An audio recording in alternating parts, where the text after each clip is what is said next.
Hello friends, आज हम कलाम academy द्वारा जो वर्तमान समय में सेकंड ग्रेड की फर्स्ट पेपर की टेस्ट सीरीज चलाई जा रही है वो पेपर डिस्कस करेंगे। साथ ही साथ मैं बता देती हूँ, मैं आपको जो ऑप्शन है वो कंप्लीट उसकी थ्योरी भी करवाऊंगी। चलिए स्टार्ट करते हैं। हमारा फर्स्ट क्वेश्चन होगा, इसके अंतर्गत है, ये जीके का पेपर है, इसके अंतर्गत है राजस्थान जीके से संबंधित है। फर्स्ट क्वेश्चन है, इसके अंदर आपको दो स्टेटमेंट दिए गए, इसके अंदर आपको बताना है कि दोनों स्टेटमेंट सत्य है या असत्य है। प्रथम स्टेटमेंट होगा कि राजस्थान में तेजा जी को सर्प रक्षक देवता के रूप में पूछा जाता है और इसका कारण दिया गया कि तेजा जी ने रांगवाड़ी लाछा गुजरी गांव की रक्षा हेतु अपना बलिदान दिया था। इसके अंदर ऑप्शन हमारा है 4 नंबर राइट होगा। यानी दोनों स्टेटमेंट तो सत्य हैं, परंतु जो आर है वो एक ही सही व्याख्या नहीं करता, क्योंकि इसके अंतर्गत दिया गया एक के अंतर्गत है कि वो जो सर्प रक्षक देवता के रूप में पूजा की जाती है, और द्वितीय जो कारण दिया गया यानी उन्होंने लाछा और गुजरी गायों की रक्षा के लिए अपने बलिदान है वो त्याग दिए थे। साथ ही आपको याद रखना है, इनसे संबंधित है, हम तेजा से संबंधित थ्योरी देख लेते हैं कि इनका जन्म है वो खरनाल में होता है। जो खरनाल कहाँ पे है? खरनाल नागौर में है। और उनकी जो माता थी उनका नाम राम कुंवरी था, और उनके पिता है उनका नाम है तहाड़जी था, और उनकी पत्नी है पेमल था। आपको ये भी याद रखना है, क्योंकि लोग तेजा संबंधित हैं, उनकी माता और पिता संबंधित मिलान करने वाले क्वेश्चन है एग्जाम के अंदर आ जाते हैं। अगला क्वेश्चन हमारा, कि निम्न में से किस जो लोक देवता के जीवन में गोरक्षा संबंधित प्रकरण नहीं रहा है? इसके अंदर चार ऑप्शन में कौन सा एक लोक देवता है जिनको है गोरक्षक के रूप में नहीं जाना जाता? इसके अंदर हमारा 4 नंबर राइट होगा, यानी कल्लाजी राठौड़ को है नहीं जाना जाता, गोगा जी को, देवनारायण जी को और मेहाजी मांगलिया को है गोरक्षा के लिए, उनके बलिदान के लिए राजस्थान में लोक देवता के रूप में पूजा की जाती है। और साथ ही आपको याद रखना है कि कल्लाजी राठौड़ संबंधित है, एक फैक्ट याद रखना है कि उन्होंने है जो चित्तौड़गढ़ में है अकबर ने जो आक्रमण किया था, चित्तौड़गढ़ की रक्षा करते समय कल्लाजी राठौड़ ने अपने है बलिदान की आहुति दी थी। इसलिए है हमारा ऑप्शन नंबर 4 नंबर आएगा। अगला क्वेश्चन है कि लोक देवता पाबुजी के संदर्भ में कौन सा कथन है वो सही नहीं है? ये ऑप्शन है कि रेवासी समुदाय के पाबुजी को विशेष मानते हैं, ये सत्य होगा हमारा। पाबुजी ने थोरी समुदाय के 7 भाइयों को अपने प्रमुख सरदारों में संतान दिया था, ये भी हमारा ऑप्शन है राइट होगा। पाबुजी मारवाड़ के राठौड़ में संबंधित थे, और मेहाजी चारण है पाबुजी राधुआ संबंधित ग्रंथ है। इसके अंतर्गत हमारा है 4 नंबर है वो है राइट होगा, यानी मेहाजी द्वारा पाबुजी द्वारा दुआ है संबंधित प्रमुख ग्रंथ है, ये हमारा ऑप्शन जो 3 में है रोंग होगा। और आपको याद रखें कि लोक देवता पाबू से संबंधित इनका जन्म है कोल्लू मंड है जो जोधपुर में है, और उन्हें पाबू जी को है गोरक्षा यानी गोरक्षा संबंधित नामांकन ऊंटों का देवता माना जाता है। राजस्थान में प्रमुख देवता या ज्यादातर देवता है गोरक्षा संबंधित माने जाते हैं, परंतु पाबू जी है ऊंटों को, क्योंकि मारवाड़ में सर्वप्रथम ऊंट लाने का श्रेय है जो पाबू जी को जाता है। उसके बाद में अगला क्वेश्चन देख लेते हैं। इसके अंदर आपको संबंधित है कथन जो दिए गए संबंधित स्थल है उन्हें मिलान करना था। रामदेव जी संबंधित है, और गोगा जी मलिनाथ और कला जी संबंधित है। स्थल आपको दिए गए भुगतान है कौन सा है? सुमिलित नहीं है। 4 नंबर क्वेश्चन का हमारा 3 नंबर है वो राइट होगा, यानी मलिनाथ से संबंधित है वो है पांचोटा नहीं होगा, पांचोटा है जालोर में, ये इसके अंदर नहीं होगा। और 4 नंबर ऑप्शन के अंतर्गत हमारा 3 नंबर राइट होगा। साथ ही साथ आपको याद रखना है कि गोगा से संबंधित इंद्रगढ़ है, ये क्वेश्चन है रीट के अंतर्गत आया था, जो रीट लेवल सेकंड का एग्जाम हुआ था एसएसटी का, इसके अंदर ये क्वेश्चन आ चुका है। और रामदेव जी सुरता खेड़ा ये संबंधित है, और कला जी का है रुंडेला जो स्थल है वो भी संबंधित रहा है। और रामदेव जी से संबंधित है हम देख रही है, कल्ला जी से संबंधित आपको याद रखना है रुंडेला है, और मल्लीनाथ जिसे तिलवाड़ा जो बाड़मेर में स्थल को संबंधित रहेगा। अगला क्वेश्चन हमारा कि बालकनाथ के रूप में राजस्थान में किस लोक देवता की वो पूजा की जाती है? इसके अंतर्गत हमारा है ऑप्शन नंबर है 2 राइट का, यानी रूपनाथ जी को है हिमाचल प्रदेश में बालकनाथ के रूप में उनकी पूजा की जाती है। और 6 नंबर हमारा क्वेश्चन होगा कि कोटड़ा माता के संबंध में जो कथन दिए गए उनका चयन करना सही कौन कौन से, यानी कोटड़ा माता इस देवी का मुख्य मंदिर है जी जाड़ी पाली में स्थित है, मारवाड़ की वैष्णो देवी कहा जाता है, इस देवी के सिर की पूजा सुंदा माता के रूप में की जाती है। इसके अंदर 4 नंबर ऑप्शन राइट होगा, यानी ये भी सत्य है। स्टेटमेंट दिए गए ये इनकी मंदिर है जिस जारेडी पाली में मारवाड़ में वैष्णो देवी कहा जाता है, और इस देवी के सिर की पूजा सुंदा माता के रूप में की जाती है, ये हमारे स्टेटमेंट तीनों ही राइट होंगे। अगला क्वेश्चन है कि अग्नि से स्नान करने वाली इंद्राणी माता का संबंध राजस्थान में किस जिले से संबंधित रहा है? इसके अंदर ऑप्शन नंबर 2 नंबर राइट होगा, यानी बम्बोरा उदयपुर में संबंधित रहा है। अगला क्वेश्चन देखते हैं। इसके अंदर आपको कुल देवियों के साथ है सुमिलित करना था, इसमें बताना है उनके जो राजवंश है, और उसके बाद आपको कुल देवियाँ दी गई है। 8 नंबर के अंदर हमारा 3 नंबर ऑप्शन राइट होगा, यानी ए में 3 है, जो परमार से संबंधित अरबुदी देवी माता है वो रही है, और तंवर से संबंधित है चिलाई माता रही है, और गुहिल वंश से संबंधित है बाण माता रही है, और दहिया माता है केवाई से संबंधित रही है। अगला क्वेश्चन देखते हैं कि सेना की देवी के नाम से किस देवी को जाना जाता है? इसके अंदर है तनोट माता है, इसे जाना जाता है, तनोट माता का मंदिर है वो जैसलमेर में आपको याद रखना है। साथ साथ इसे तनोट माता को है रुमाल देवी के नाम से भी जाना जाता है। इसकी पूजा है बीएसएफ के जो जवान है वो करते हैं, और जैसलमेर में इनका मुख्य मंदिर है। अगला हमारा क्वेश्चन होगा, अगला क्वेश्चन आपको बताना है लोक देवतियों से संबंधित है कौन सा है वो कथन सही नहीं है। इसके अंदर हमारा 3 नंबर राइट हो, यानी नारायणी माता का मंदिर है नागना है वो बाड़मेर में नहीं है, नारायणी माता की पूजा है मुख्यतः अलवर और अलवर और भटकोनी की जाती है। इससे और एक अन्य माताओं से संबंधित कुछ फैक्ट दिए हैं आपको मैं बता देती हूँ कि सुगाली माता 10 सिर 54 हाथ के रूप में उनकी पूजा की जाती है। चारण देवी की स्तुति जो पाठ है उसे क्या कहते हैं, चर्चा कहते हैं। और आई माता को नव दुर्गा का अवतार माना जाता है। ये तीनों स्टेटमेंट राइट होंगे और 3 नंबर है वो हमारा है रॉन्ग होगा। अगला क्वेश्चन है, निम्न में गुलुटी संस्कार है वो संबंधित है, यानी किससे संबंधित है। ये हमारा 4 नंबर ऑप्शन राइट होगा। जन्म उपरांत शिशु के स्वस्थ मेधावी होने का ही संस्कार है। और साथ साथ है आपको याद रखना है, ये फैक्ट है, मुझे लगता है नहीं है, आपको सेट लेना है। और अगला क्वेश्चन है कि कौन सा युग में सम्मिलित नहीं है, इसमें हम संस्कार दिए गए और आपको बताना है कौन सा है सम्मिलित नहीं। इसके अंतर्गत है ए नंबर हमारा है सम्मिलित होगा, यानी बरी पड़वा वर वधु की हाथ में मोल ली है, ये नहीं होगा। बरी पड़वा है ये विवाह से संबंधित है, परंतु उनकी बरी होती है जो उनके वस्त्र होते हैं उन्हें कहा जाता है, ये मूल्य से संबंधित नहीं है। और ये भी आपको याद रखना है बंदोली है, यानी जो इसे बंदोरा भी कहते हैं, जो विवाह से पूर्व निकासी होती है। और जस्ट ठोटना है, इसमें शिशु के जन्म के 10 दिन बाद समारोह होता है। भंडार है, इसमें विवाह के दौरान सामूहिक पट्टी हो जाए। आपको ये संस्कार भी है याद कर लेंगे। और अगला क्वेश्चन है कि निम्न में से किस रस्म रिवाज का संबंध मृत्यु से नहीं है। इसके अंदर हमारा ऑप्शन 2 नंबर राइट होगा, यानी आणु आणु का अर्थ हो जाएगा क्योंकि जो वधु है वो ससुराल जाने के प्रथम ससुराल जाने के बाद वापस अपने मायके आती है, उसे आणु कहती है। ये विवाह से संबंधित रस्म हो जाएगी। बद्दर आगेटा बेकुंडी है, ये है मृत्यु से संबंधित हो जाएगी। बद्दर से संबंधित मैं आपको बताऊँ, यानी जो पिता की मृत्यु के बाद जो उसके पुत्र होते हैं वो अपने बाल हैं वो कटवा लेते हैं, उसे हम बद्दर कहेंगे। आगेटा का जो हो जाएगा, यानी जो व्यक्ति की मृत्यु हो जाती है उसे ले जाया जाता है, उसके रिश्तेदारों द्वारा अन्य व्यक्ति द्वारा दंडवत परिणाम किया जाता है, उसे कहेंगे। और वैकुंठी का जो हो जाएगा, जो शल्य जो लकड़ी की बनी हुई है जो वैकुंठी होती है उसके अंदर व्यक्ति को ले जाया जाता है। अगला क्वेश्चन देखते हैं, राजस्थान में संतारा प्रथा का संबंध किस समुदाय से है। ये जैन धर्म से संबंधित होगी, क्योंकि हमने इंडिया हिस्ट्री में चंद्रगुप्त मौर्य के शासनकाल में पढ़ा है कि चंद्रगुप्त मौर्य ने संतारा प्रथा के द्वारा अपने प्राणों है वो त्याग दिए। इस प्रथा के अंतर्गत है व्यक्ति अन्न और जल का त्याग कर कठोरता से अपने जीवन का त्याग करता है। अगला क्वेश्चन हमारा कि कौन से युग में सही नहीं है, और जो 15 नंबर क्वेश्चन है इसके अंतर्गत ऑप्शन नंबर 4 राइट होगा, यानी इसे सही बताना था। यानी आखेरी जो आभूषण है कान में, हालरों गले में और लंगर है वो पैर में, ये तीनों ही राइट होंगे। आपको दोबारा बता देते, ओखरी है, ओखरी हो जाए कान में, हालरों है वो गले में आभूषण पहना जाता है, और लंगर है वो पैर में आभूषण है वो पहना जाता है। अगला क्वेश्चन देखते हैं, अगला क्वेश्चन होगा हमारा, इसमें आपको बताना है कि स्त्रियों की वेशभूषा के संबंध में कौन सा है वो कथन सही नहीं है। इसमें 3 नंबर है कि पुत्र जन्म के अवसर लाल रंग की ओढ़नी पहनी जाती है, यह सत्य नहीं है, क्योंकि पुत्र के जन्म के समय पीला पोंचा है वो पहना जाता है, लाल रंग की ओढ़नी संबंधित नहीं रहा है। और अगला क्वेश्चन देखते हैं कि राम नामी आभूषण मानव शरीर किस भाग में धारण किया जाता है। इसका 17 नंबर ऑप्शन जो क्वेश्चन है हमारा ए नंबर ऑप्शन राइट होगा, यानी गले में राम नामी आभूषण है, आपको याद रखना है जो गले में पहना जाता है। और अगला क्वेश्चन देखते हैं हम कि कौन से हैं जो पुरुष के वस्त्र हैं वो नहीं है। इसके अंदर 4 नंबर ऑप्शन राइट होगा, क्योंकि जो अंशुक और हैं जो लंपा है ये है स्त्रियों के आभूषण होंगे, और जो चोगा और अंगरखी है ये पुरुष द्वारा पहने जाने वाला जो वस्त्र होंगे। इसका हमारा है ऑप्शन 4 नंबर राइट होगा। अगला क्वेश्चन देखते हैं, निम्न में से कौन सा एक महिलाओं के गले का आभूषण है वो नहीं है। इसके अंदर हमारा ऑप्शन नंबर 3 हो जाएगा, यानी गले का आभूषण है अनवट है वो गले का आभूषण नहीं है, जबकि टेवटा कुंगाली हमेल है वो स्त्रियों द्वारा पहने जाने वाले गले का आभूषण होगा। अगला क्वेश्चन है कि निम्न में से भील पुरुषों द्वारा सांप पर बांधी जाने वाली रंगीन पट्टी है वो क्या कहलाती है, यानी भील पुरुष के द्वारा पूछा गया है, यानी इसके अंदर है जाइडा, जाइडा है वो भील पुरुष द्वारा है जो रंगीन पट्टी है वो पहनी जाती है। इससे संबंधित कुछ शब्दावलियाँ दी गई हम वो भी देख लेते हैं। जो पोतियाँ हो जाएगा कि सिर पर बांधे जाने वाला जो बिलों के द्वारा है सांप हो जाएगा। और खपटा आपको याद रखना है, खपटा का संबंध है बिलों से ना होकर है वो शहरियों से होगा, यानी शहरिया जनजाति के द्वारा है जो एक वस्त्र होता है वो सिर पर लपेटा जाता है उसे हम खपटा कहेंगे। जबकि खायतु है, खायतु का संबंध है जो सापे से ना होकर ये एक लंगोटी कह सकते हैं, यानी जो कमर के नीचे पहने जाने वस्त्र है वो बिलों के द्वारा खायतु का। जितनी भी हमने शब्दावली देखी है वो पूरी बिलों के द्वारा देखी है, परंतु खपटा आपको याद रखना है ये शहरियों से संबंधित है, हम एक प्रकार की पगड़ी कह सकते हैं। अगला क्वेश्चन देखते हैं कि पर्वन आंकवाद परियोजना संबंधित कथनों पर विचार कीजिए।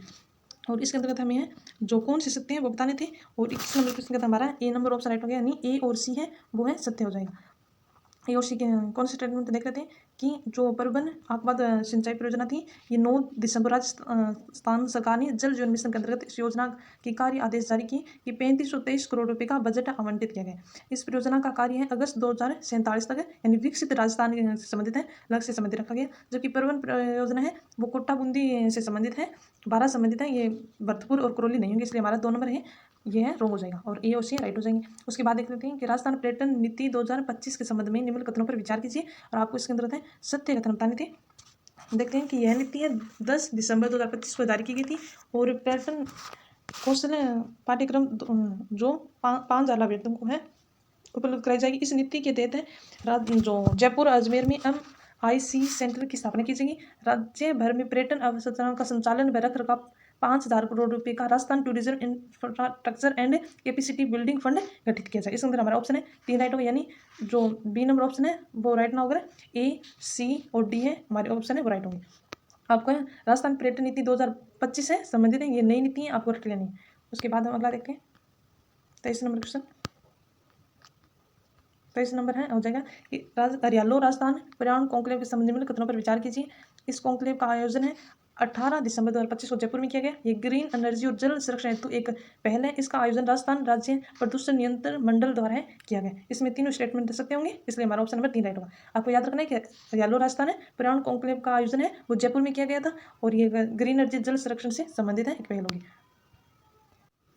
अगला है कि प्रशासनिक सुधार समन्वय विकसित राजधानी 2047 के प्रभावी क्रियान्वयन हेतु गठित सेक्टर ग्रुप ऑफ सेक्टर के संबंध जो निम्नलिखित आपको सुनिश्चित करना था। इसके अंतर्गत है हमारा है ऑप्शन 2 नंबर राइट होगा, यानी 2 नंबर राइट होगा, यानी ए जो समूह था ये संबंधित था ग्रामीण विकास और कृषि विभाग से, और समूह 4 नंबर था ये सामाजिक जन कल्याण विभाग से, और समूह 6 नंबर था ये शासन प्रौद्योगिकी विभाग से, समूह 2 नंबर अवसंरचना उद्योग वाणिज्य से संबंधित रहा है। उसके बाद हम अगला ऑप्शन देखते हैं तो जयपुर लिटरेचर फेस्टिवल है जो 2026 के दौरान विमोचित है। जो पुस्तक थी करुणा द पावर ऑफ कंपैक्शन के लेखक है वो कौन थे। इसके अंदर हमारा ऑप्शन नंबर 3 राइट होगा, यानी कैलाश सत्यार्थी थी, वो पुस्तक थी उससे संबंधित थी। आपको पुस्तक याद रखनी कि करुणा द पावर कैपिटिशन के लेखक रहे हैं। और ये जयपुर फेस्टिवल है ये 2026 के अंतर्गत आयोजित किया गया था, ये भी आपको याद रखना है। साथ ही साथ मैंने आपको जो पिछला पेपर कराया था इसके अंदर बताया था कि महाकवि कन्हैयालाल है वो पुरस्कार है वो किसे दिया गया था, यतेंद्र जैन को दिया गया था। उसके साथ हमने पीयूष गोयल अग्रवाल पुरस्कार भी देखा था। अगर आपको याद है तो आप कमेंट में वो इसका मुझे कमेंट कीजिएगा, बताइएगा कि पीयूष गोयल पुरस्कार है वो किस व्यक्ति को प्रदान किया गया था। अगला हमारा कि ग्राम उत्थान शिविर 2026 के संबंध में निम्न प्रश्नों पर जो विचार करें। इन शिविरों का आयोजन है वो 23 जनवरी से 19 फरवरी तक गिरद्वार सर्किलों में किया गया। इन शिविरों में राज्य के 13 विभागों की विभिन्न सुविधाएं उपलब्ध कराई गई। इसका अंदर हमारा ऑप्शन है केवल बी राइट होगा, यानी इस शिविर के अंतर्गत 13 विभागों की विभिन्न सुविधाएं उपलब्ध कराई। और अगला हमारा है कि 13वीं युवा खेल समारोह संबंधित है जो कथन दिए उनमें विचार करना है, आपको सत्य बताना है। 27 नंबर ऑप्शन ए राइट होगा, यानी इसका आयोजन है वो 14 दिसंबर 2025 से 4 जनवरी 2026 को अलवर में किया गया था। मत्स्य आयोजन था, यानी 13वां युवा खेल मत्स्य इसका आयोजन का पूरा नाम था। और बी नंबर ऑप्शन है इस सप्ताह का आयोजन युवा खेल विकास समिति राजस्थान क्रीड़ा भारती द्वारा किया गया था।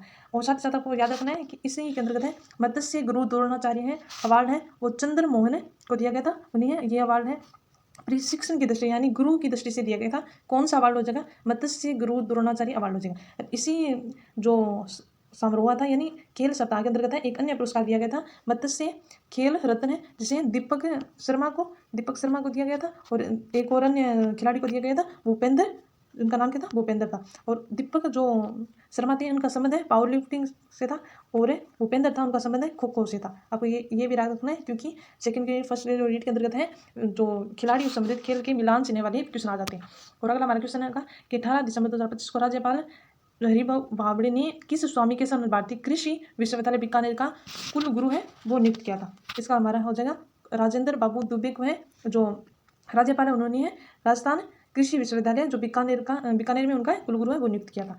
और अगला हमारा अर्जुन पुरस्कार 2025 में विजेता खिलाड़ी पद्मनाथ सिंह का संबंध है किस खेल से। 29 रंग के अंदर हमारा है ऑप्शन नंबर हो जाएगा अर्जुन है पुरस्कार है। आपको ये भी याद रखना है कि 2025 में पद्मनाथ सिंह को भी दिया गया था, इनका संबंध हो जाएगा पोलो से हो जाएगा। साथ ही आपको याद रखना है कि अर्जुन पुरस्कार 2025 से राजस्थान में 3 खिलाड़ियों को दिया गया था, एक पद्मनाभ सिंह हो जाएगा, एक निर्मला भाटी हो जाएगा जिनका संबंध नागौर से और उनका संबंध था निर्मला भाटी का खो खो से था, और एक अन्य जो खिलाड़ी है वो रुद्राक्ष खंडेलवाल है जिनका संबंध भरतपुर से, उनका पैरा शूटर से संबंधित उनका खेल रहा है।